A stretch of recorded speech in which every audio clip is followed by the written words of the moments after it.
सलाम नमस्ते सत श्री अकाल। दिस इज स्टोरी वाला से डॉन। आप सभी का स्वागत है क्रिएटिव अड्डा ऑफिशियल में। और हमारे शो जो है सवालों का सिलसिला, इसमें हम आप सभी के लिए बहुत प्यारे प्यारे आर्टिस्ट उनकी जर्नी लेकर आते हैं। आज हमारे साथ जुड़े हैं श्री रघुवीर यादव सर। बचपन में चाहे चाचा चौधरी हो, लगान हो, या पीपली लाइफ हो, या उसके बाद अगर हम सबसे लेटेस्ट अमेजोन प्राइम सीरीज की बात करें, पंचायत, हमारे प्रधान जी हमारे साथ जुड़ चुके हैं। सर सादर नमस्कार। सर कैसे हैं आप? नमस्कार, नमस्कार। बिल्कुल ठीक हूँ जी, बढ़िया हूँ, मस्त हूँ और कमरे में बंद हूँ, घर में बंद हूँ और बहुत काम कर रहा हूँ, अपने ऊपर काम कर रहा हूँ और वक़्त के ऊपर काम कर रहा हूँ कि कैसे वक़्त गुज़ारा जाए, कैसे वक़्त को इस्तेमाल किया जाए, उसका फ़ायदा लिया जाए। बस ये सारी चीज़ें हैं। तो सर कैसा चल रहा है आपका लॉकडाउन? मतलब आपने एक्सप्लेन कर ही दिया। मतलब लॉकडाउन में कोई एक पर्टिकुलर चीज जो आपने अभी एक जो नई चीज कोई देखी हो, या कोई पुरानी चीज जो आप काफी वक्त से देखना चाह रहे थे, आप जो देख नहीं पाए थे, आपने वो ऐसा क्या देखा है? एक तो मैंने कुछ पुरानी फ़िल्में देखी, ब्लैक एंड व्हाइट कुछ फ़िल्में देख डाली मैंने इन दिनों। तो वो पुरानी यादें ताज़ा कर दी। हैं तो चीज़ें पुरानी, लेकिन आज भी देखने बड़ी ताज़ी लगती है। मैंने 2 बीघा ज़मीन देखी अभी, बलराज साहनी की। मैं तो उनका कायल हूँ, बहुत बढ़िया एक्टर हैं। फिर मैंने वो देखने के बाद मैंने काबुलीवाला देखी। अरे सर। तो हाँ, तो मैंने ऐसी 2-3 फ़िल्में, एक दोस्ती एक फ़िल्म थी, राही मनुआ दुःख की चिंता क्यों सताती है, दुःख तो अपना साथी है। वो एक फ़िल्म हुआ करती थी। मेरा तो जो भी कदम है वो तेरी राह में है। तो म्यूज़िक बड़ा अच्छा था, तो मैं म्यूज़िक का कायल हूँ, तो बस उस तरह का कुछ फ़िल्में देख रहा था जिसमें बड़ा खूबसूरत सा म्यूज़िक, जो आपके म म म जहाँ से आपके संस्कार जुड़े हुए हैं, जहाँ वहाँ की याद दिला दे, तो मुझे अपने वतन की याद दिलाई उसने और बड़ा मज़ा आया वो सब फ़िल्में देखकर। सर मैंने आपकी जितनी सारी मूवीज देखी हैं, मतलब जब हमने आपको बड़े पर्दे पर देखा लगान में, तब मैं महज 2 या 3 साल का रहा हूँ जब लगान आई। और मुझे ये सौभाग्य मिला कि मैं आपसे बात कर सकूं और आपकी जर्नी जान सकूं और आपकी जर्नी लोगों तक पहुंचा सकूं, ताकि पता लगे कि एक जो हमारा क्राफ्ट है, जो उससे प्यार है, वो हमें कहाँ तक लेके जाता है और वो हमें लोगों में कैसे पहचान दिलवाता है। तो सर मैं चाहता हूँ कि आप मुझे बताएं कि जब आपकी जर्नी स्टार्ट हुई जबलपुर से, वहां से एक छोटे से गांव, छोटे से एरिया से, बहुत रिमोट एरियाज हैं, आपने काफी जो ग्रास रूट लेवल पे जो आपने जिंदगी पे अपने इनिशियल डेज स्पेंड करे हैं, अभी you are here with us. तो सर वो जर्नी कैसी रही आप? देखिए, जर्नी तो बड़ी मज़ेदार रही और ये मज़ेदार इसलिए रही कि जर्नी को आप जैसा चाहें उसी तरह हो सकती है। जर्नी को आप तकलीफ़ों में भी जी सकते हैं, जर्नी से अगर सीखना चाहें तो मज़ेदार भी हो सकती है। तो मैंने तो बड़े मज़ेदार जर्नी की है, खूब तकलीफ़ें, मज़ेदार तकलीफ़ें सही हैं और उन चीज़ों का जो एहसास मुझे हुआ वही मेरा बैंक है। और होता यही है कि आसानी से अगर आपने ज़िंदगी गुज़ार दी गलीचों पे या महलों में और राजमहलों में, तो फिर सीखने का कोई वक़्त मिलता नहीं है आपको और सीख पाने की आपकी फितरत ही नहीं होती। तो मैं शुक्रगुज़ार हूँ कि मैं एक बहुत छोटे से विलेज का हूँ, बहुत छोटी-सी जगह का हूँ। तो उस मालिक का शुक्रगुज़ार हूँ कि मुझे ऐसी छोटी-सी जगह पे, जहाँ मैं बैलगाड़ी चलाता था, भैंस चराया करता था और एक ही स्कूल था, वो मेरे नाना जी ने बनवाया था, वहीं मेरी पढ़ाई-लिखाई हुई। हम पेड़ के नीचे फट्टी बिछाकर पढ़ चेयर भी नहीं हुआ करती, तो बेंच नहीं हुआ करती थी, हम फट्टी पे बैठ के पढ़ा करते थे। तो ये जो है, जो ज़मीन से मैंने सीखा है, वो मैं बता नहीं सकता कि आज भी मेरे रूह में है और वही वजह है कि मैं सीखने की मेरी अभी भी वही उसी शिद्दत से मैं सीखता रहता हूँ, क्योंकि जिस तरह से आप संस्कार जिस तरह से आपके होते हैं, जी। जिंदगी भी उसी तरह आपको ले चलती है, उसी तरह। तो खास तौर पे मैंने जब थिएटर ज्वाइन कर लिया तो फिर मुझे और उस जिंदगी का और मजा आने लगा कि भैया वो तो तकलीफें नहीं थी, वो तो मजेदार थी। अगर वो तकलीफ नहीं होती तो आज हम यहाँ नहीं होते। तो एक तो थिएटर में, एक्टर में या कोई भी किसी भी उसमें ले ली, जब तक आपको दिक्कतें परेशानी, जिसे जिसे आप दिक्कत परेशानी कहते हैं, हालांकि वो होती नहीं है। स्कूल की घंटी को आप क्या कहेंगे जो सुबह बजती है, उसको क्या दिक्कत कहेंगे, क्या परेशानी कहेंगे? वो तो आपका सबक है। वहीं से तो आपकी जिम्मेदारी शुरू हो जाती है कि आपको सीखना है। तो घंटियां बजती रही और मैं स्कूल जाता रहा और आज भी स्कूल ही जाता हूँ और बस इसी तरह यही सिलसिला बरकरार है मेरा। मैं अभी भी सीख रहा हूँ। अभी आप कह रहे थे कि जब वो मुंगेरी लाल में 2-3 साल का था, मैं तो अभी भी 2-3 साल का अभी भी समझ रहा हूँ कि मैं 2-3 साल का हूँ। और हमेशा आदमी को 2-3 साल का ही रहने चाहिए। अगर आप जैसे ही बड़े हो गए तो सीखना बंद हो जाता है। तो मैं तो चाहता हूँ कि आप अभी भी 2-3 साल के ही रहिए और जिंदगी से सीखते चलिए। बस यही सबसे बड़ा सबक है जिंदगी का। ईश्वर ने हमें इस दुनिया में भेजा है, कुछ करने के लिए भेजा है, कुछ सीखने के लिए भेजा है। सब कुछ है आपके पास में। सिर्फ आपके पास एक जो खासतौर पे हम लोगों में जो यहाँ ये होता है कि हम हमारे एक जो बगैर बुलाए जो आ जाती है वो चीज है लेजीनेस, आलस। आलस एक ऐसा ड्रॉबैक है कहिए, या ऐसा आपका आपके दुश्मन है कि अगर उसको आपने साथ ले लिया या उसके साथ ही बन गए तो आप जिंदगी में कुछ नहीं कर पाएंगे। तो एक तो उसको एक तरफ परे कर दीजिए। मैं हमेशा से उसको परे रखा। मैं सुबह, हम क्या भैंस चराया करते थे, सुबह हमें 4 बजे उठा दिया जाता था बैलगाड़ी चलाने के लिए। हम 4 बजे उठ के चले जाते थे। ये बचपन से ये हमारी जो क्या कहते दिनचर्या हुआ करती थी कि सुबह 4 बजे। अभी भी मैं बॉम्बे में, हालांकि बॉम्बे में 10 बजे से पहले कोई उठता नहीं है, मैं 4-6 बजे उठ जाता हूँ, 5 बजे उठ जाता हूँ। तो 4 बजे तो नहीं उठता, कभी कभी 4 बजे भी उठ जाता हूँ और मुझे बड़ा मजा आता है।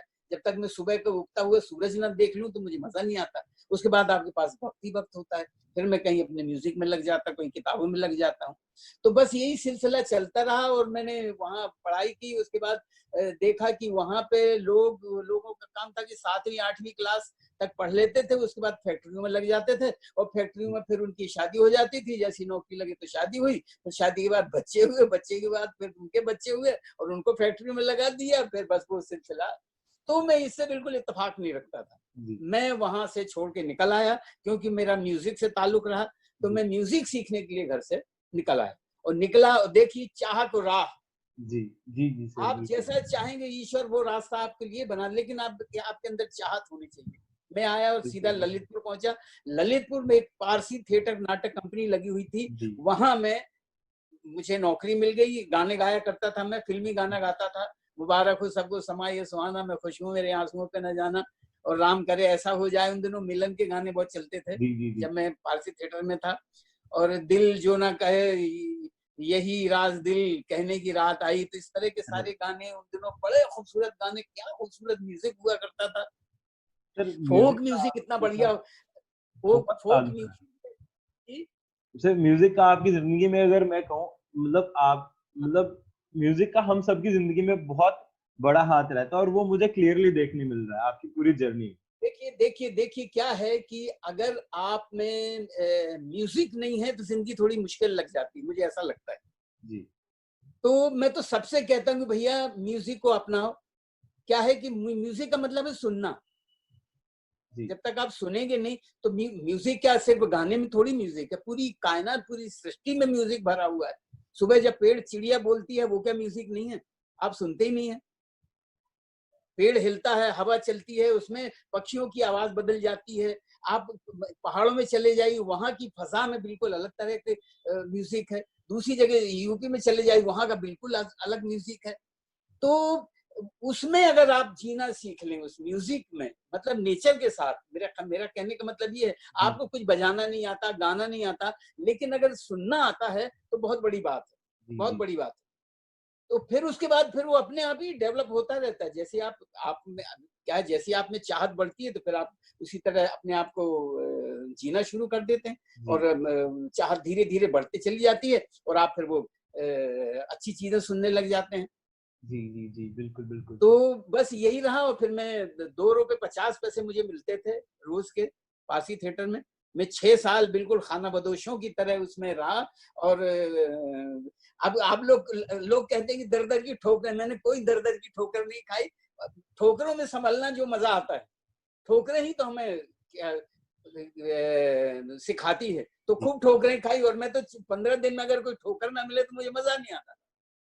अरे सर। ये ठोकरें लगनी जरूरी है, बहुत जरूरी है। अगर आपको लोहार कोई चीज बनाता है तो लोहे को पीट पीट के बनाता है, कोई आकार देता है। तो ये तो बस वही है, वही ठोकर है। जब तक आप में आकार नहीं बनेगा, जब तक आप ठोकरें नहीं खाएंगे, आप दिक्कतों को समझेंगे नहीं। इमोशन, हमारी जिंदगी वही है, खासतौर पे एक्टर की जिंदगी। वो तो इमोशंस की अगर समझ आ जाए तो वो कोई भी कैरेक्टर, किसी भी किरदार को बाखूबी और अच्छे से, मतलब उसके साथ उसकी रूह को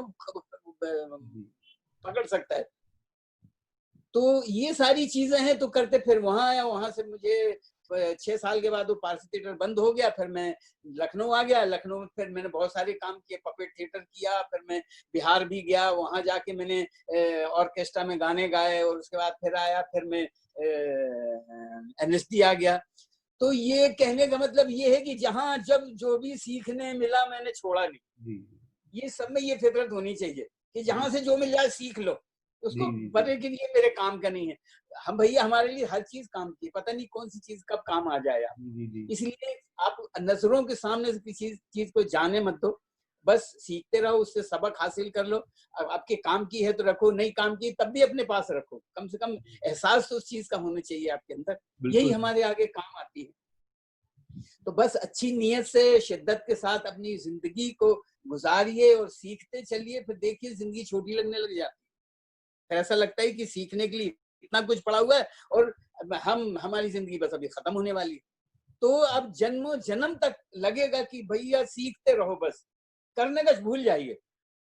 अब जैसे हम तो करने में पहले उतारू हो जाते, सीखा कुछ नहीं, हमें तो करना, हमें तो हीरो बनना है जी।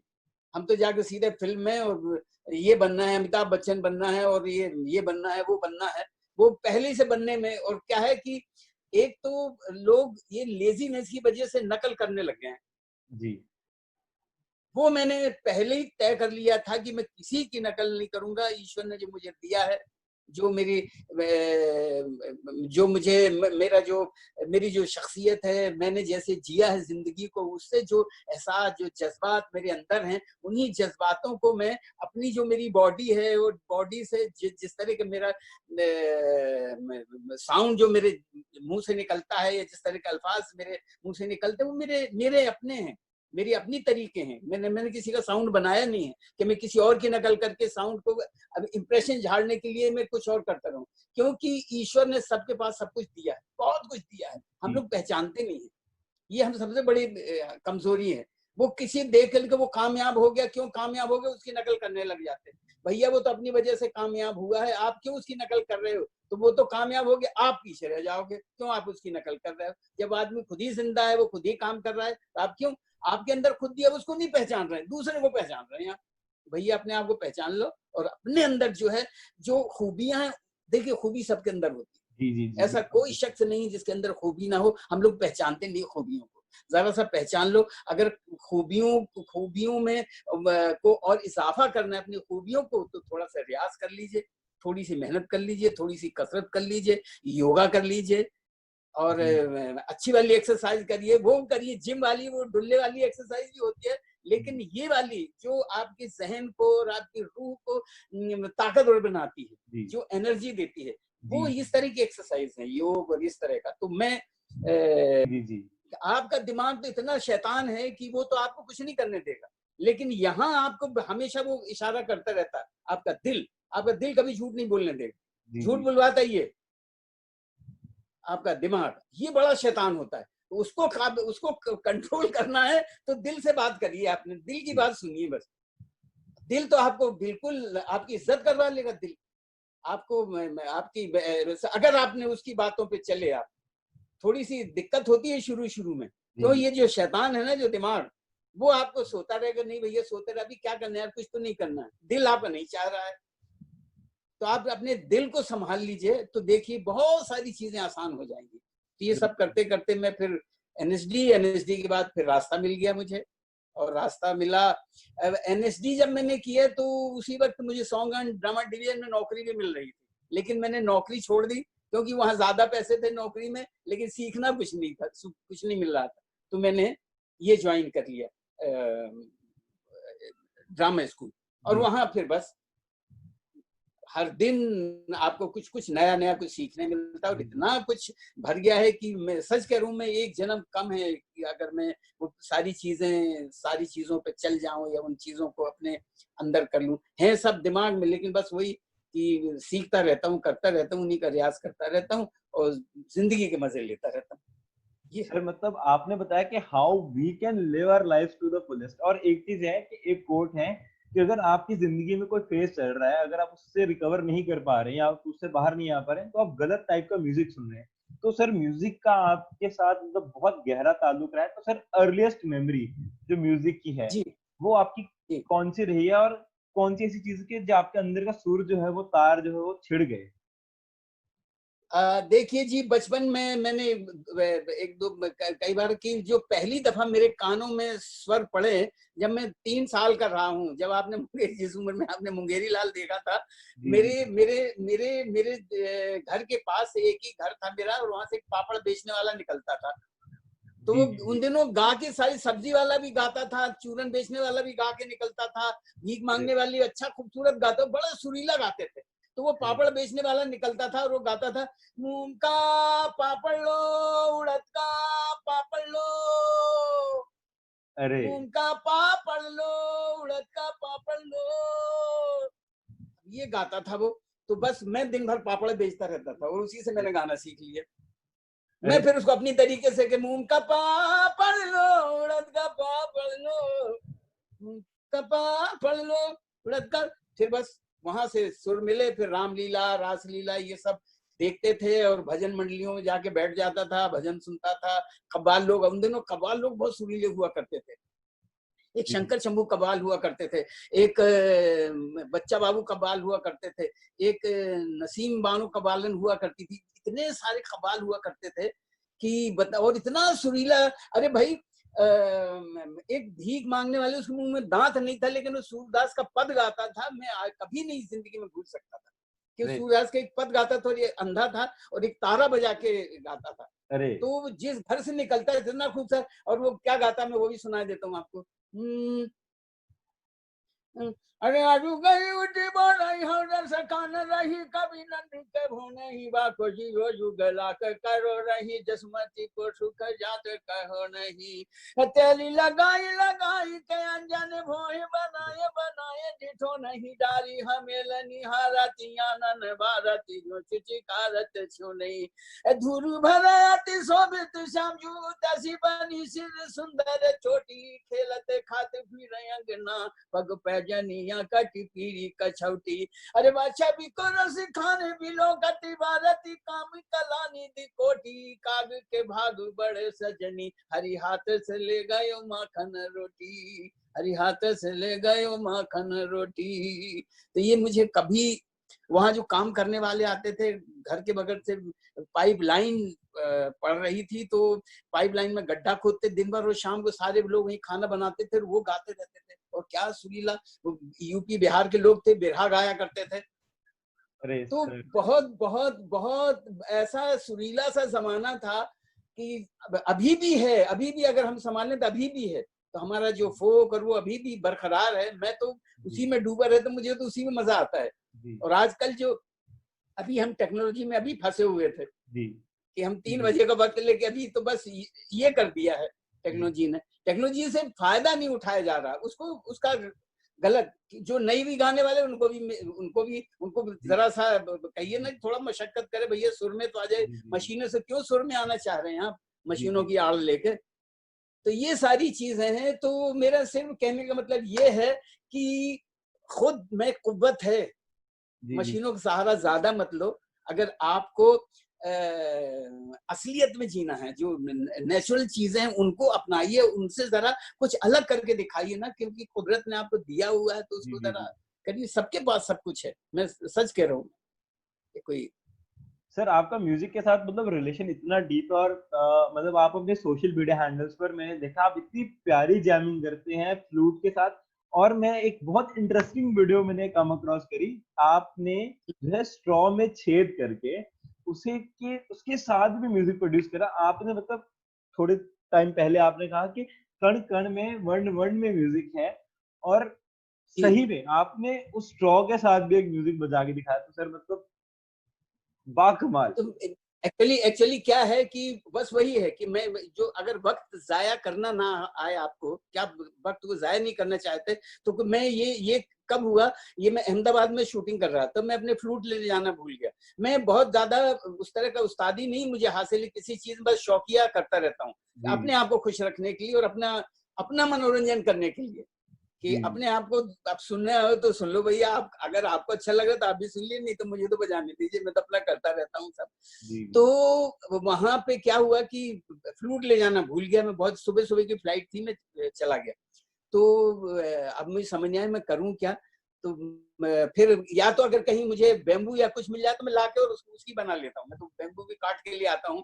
अगर मैं शूटिंग में जाता हूँ तो मुझे डायरेक्टर पूछता है, देख मेरे पीछे एक दो लोगों को लगा देते हैं वो, कि देखो कहीं अभी जंगल अगर दिख गया तो जंगल में भाग जाए, वो लकड़ी उकड़ी काट रहा होगा, वहां कुछ बांस वांस अरे ढूंढ रहा होगा, अरे वहीं से कुछ चीजें निकाल लाता हूँ, तो मेरे पीछे लोग लगा देते हैं। तो खैर वहां कुछ नहीं था अहमदाबाद में, जहाँ जिस होटल में हम ठहरे हुए थे।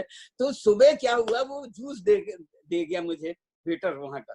तो जूस दिया तो इत्तेफाक से वो जूस के साथ वो स्ट्रॉ दे गया जूस पीने के लिए। जी तो जी मैंने कहा भैया जूस पी लिया, वो आया उठाने के लिए, मैंने कहा स्ट्रॉ साले छोड़ दे, ये गिलास ले जा बस। फिर उसके बाद मैंने स्ट्रॉ से बना ली, उसके बाद मैंने कई तरह की 4-5 तरीके बनाए और बस फिर मेरा टाइम आराम से पास हो गया। सर। ये है। हम अरे मैं अगर तो बात करें एक बार तो मैंने गाजर और मूली से भी गाजर अरे मूली से भी हाँ जी, अरे बड़ा अरे मजा आता है ये सारी चीजें करने में। ये कुछ कुछ करते रहो ना, जी तो जी जी यही है कि करते रहिए तो जिंदगी बड़ी छोटी लगने लगती है, ऐसा लगता है जी जी बहुत कुछ है, ये सब है। सर, मैं बचपन की बात करूं, मैंने जैसे बात करी कि आपने जब आपने जो है बड़े पर्दे पर दिखे, हम उसके बाद एक जो बचपन की बहुत प्यारी है कि चाचा चौधरी का दिमाग जो है कंप्यूटर से भी तेज चलता है।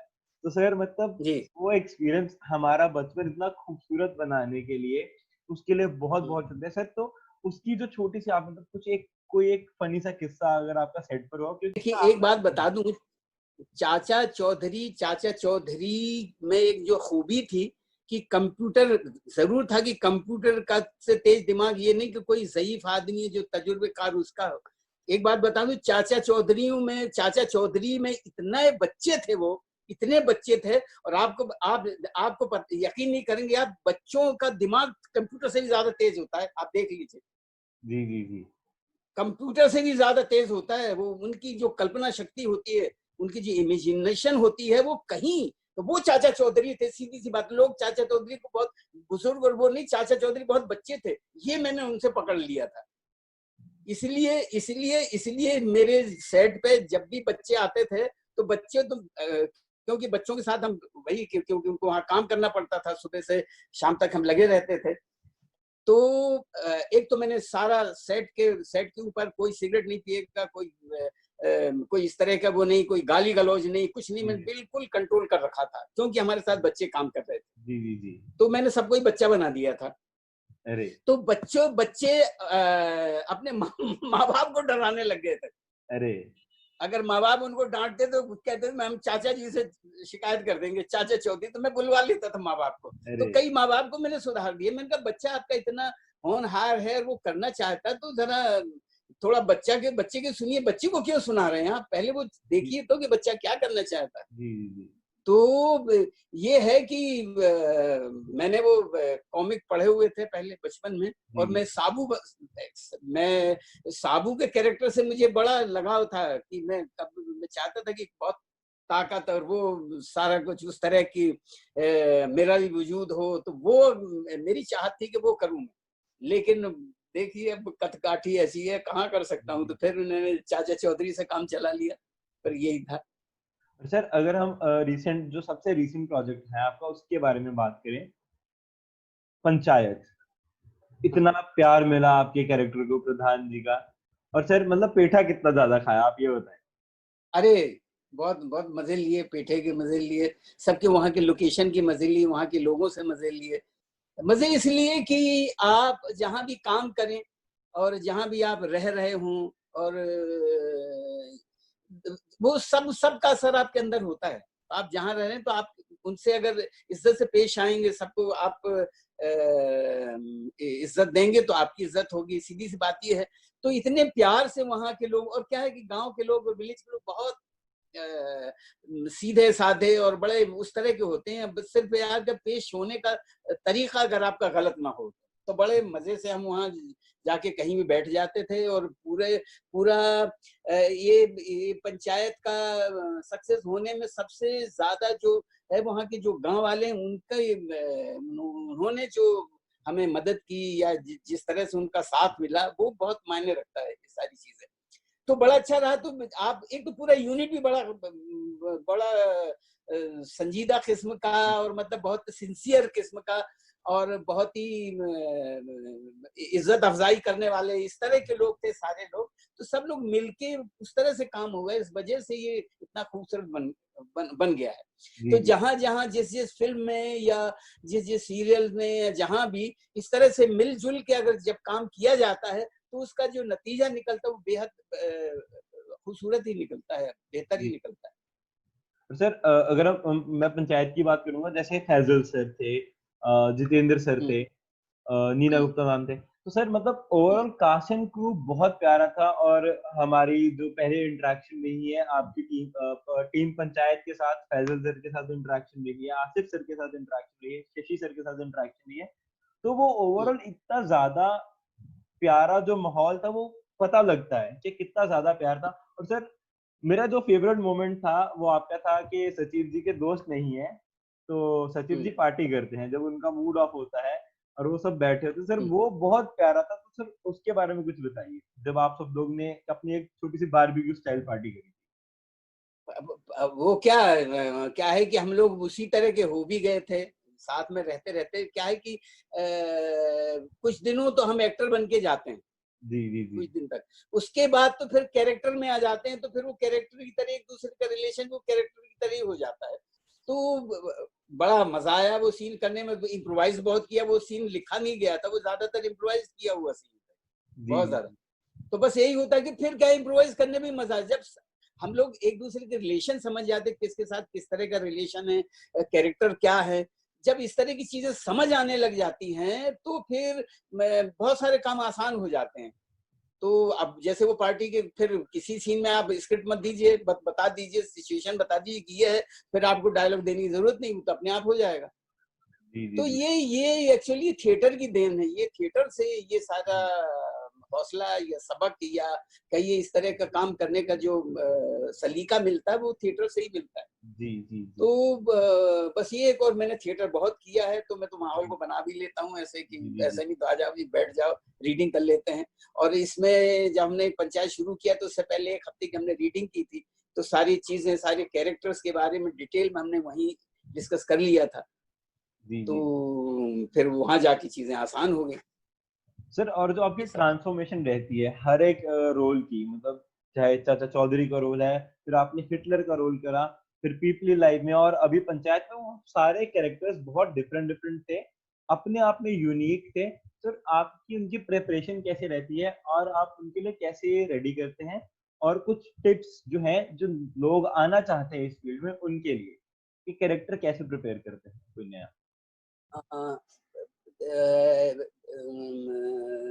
है बहुत आसान सा है, सीधी सी बात ये है, जो जिस तरह मैं करता हूँ, मैं तो पहले पढ़ लेता हूँ, पढ़ता हूँ, और पढ़ता हूँ तो ऐसे नहीं पढ़ता कि पढ़ लिया, सिर्फ मुझे लफ्ज दिखाई देते हैं, वो लफ्ज क्या कह रहे हैं शायद वो भी उस पर भी ध्यान नहीं जाता मेरा। तो एक बार तो यूं पढ़ लिया, थोड़ी चीजें समझ आई, दूसरे बार पढ़ा तो कुछ और समझ आया, तीसरी बार फिर पढ़ लिया, फिर कुछ और थोड़ा सा ज्यादा, चौथी पांचवी बार तो फिर तो वो कैरेक्टर जो आपको कैरेक्टर, क्या है कि सबसे पहले लोग ये करते हैं अपने कैरेक्टर पढ़ने लग जाते हैं और अपने कैरेक्टर में वो हो जाते हैं और पहले से वो उस कैरेक्टर की दुनिया बसा लेते हैं अपने दिमाग में कि वो कैरेक्टर ऐसा है और ये करेगा और ये हाथ हिलाएगा, देख मैं यहाँ ये कर दूंगा, फिर वो तो वो कैरेक्टर नहीं कर रहा होता, वो खुद कर रहे होते हैं।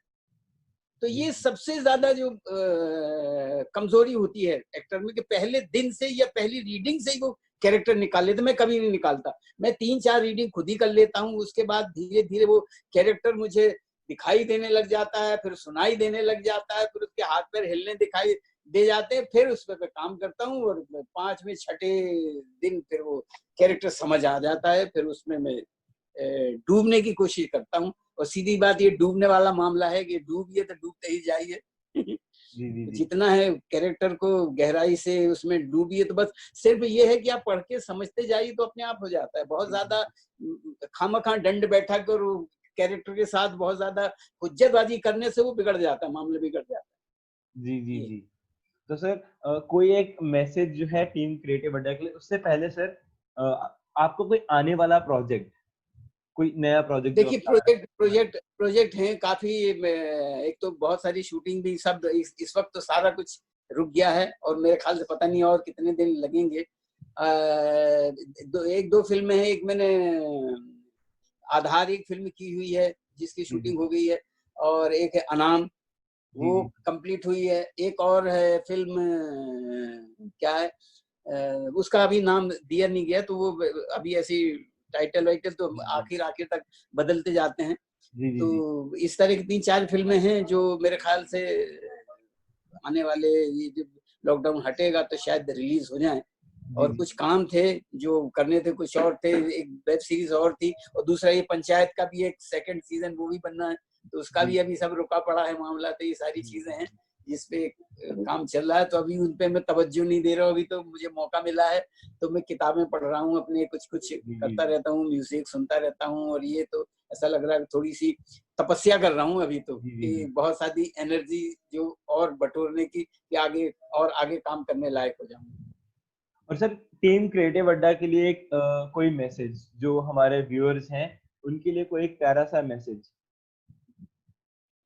मेरे मैं तो बस यही है मैसेज, तो मैं हमेशा उसमें देता ही रहा हूँ कि अपनी जिंदगी को इस्तेमाल करिए, जिंदगी में कुछ कर जाइए, और सिर्फ ये है कि वक्त जाया ना करो, कुछ करते रहो, सीखते रहो, बस बाकी सब कुछ, और कुछ सीखते रहो तो सब कुछ मिल जाएगा। बहुत जी कुछ जी जी करने की जरूरत है, और अपने आप को पहचानिए, जी अपने जी अंदर झांकिए। सबसे पहले दूसरे को पहचानने की बजाय अपने आप को पहचान के और काम करिए, तो देखिए आपकी जो खूबियां हैं उन पे काम कर लीजिए, जो खामियां उन पे भी काम कर लीजिए। जी जी यही जी। कहना चाहूंगा बस, और कुछ।